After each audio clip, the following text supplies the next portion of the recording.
பொன்னழகி உனக்கு பொங்கலிட கிடைச்சது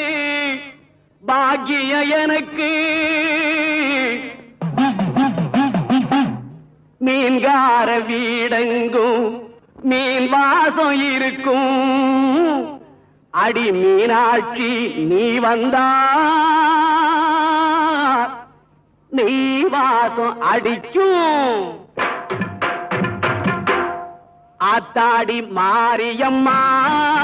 சோறு ஆக்கி வச்செம்பாடியம்மா ஆளாக்கி அரிசிய பாழாக்க வேண்டாம் சின்ன புட்டு போடியம்மா ஆத்தாடி மாரியம்மா சோறு ஆக்கி வச்செம்பாடியம்மா ஆளாக்கி அரிசிய பாழாக்க வேண்டாம் சின்ன புட்டு போடியம்மா